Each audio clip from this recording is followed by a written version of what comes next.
fascinated by technology, and a lot of my research is in the domain of technology.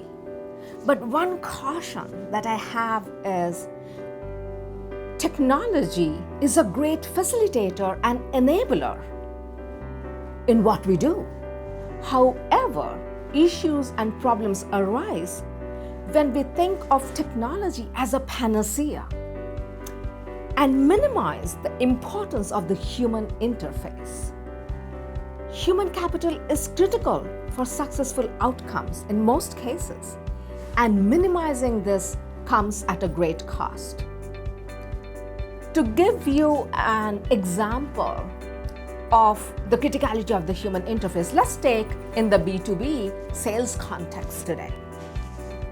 We see statistics over and over again that shows how time-constrained salespeople are.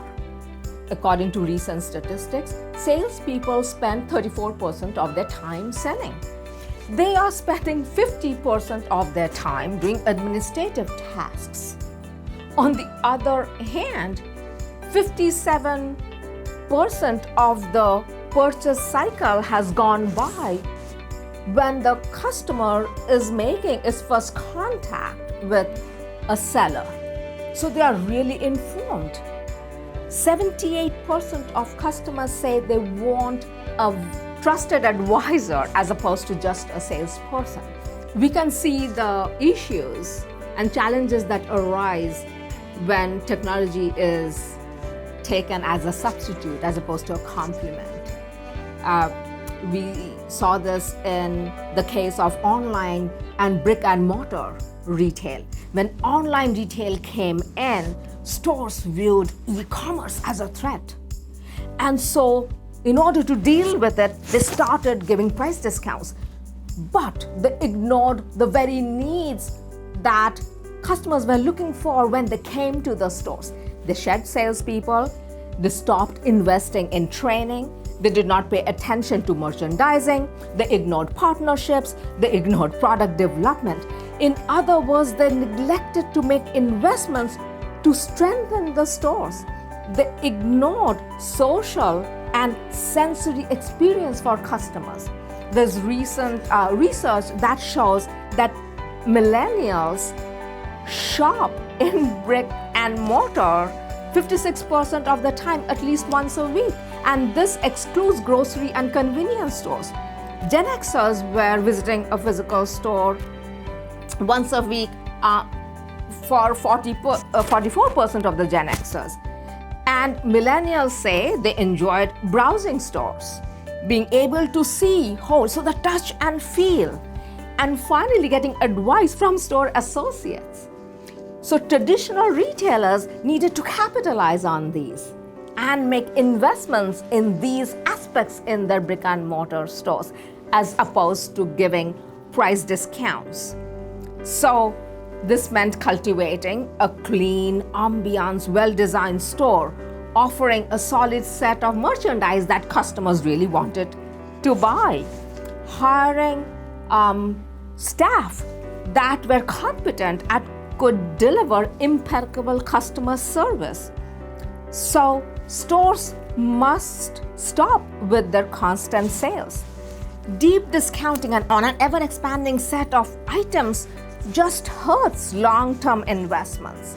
What is more, they train customers to look for price discounts, wait for price discounts, and because they know that sooner or later they are coming.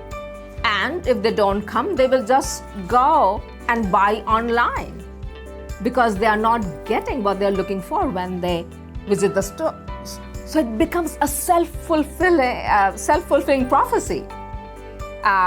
By taking away from the investments needed to make the brick and mortar a success, they price discount items, and it just takes away from that experience and pushes customers who want to come to brick and mortar go online.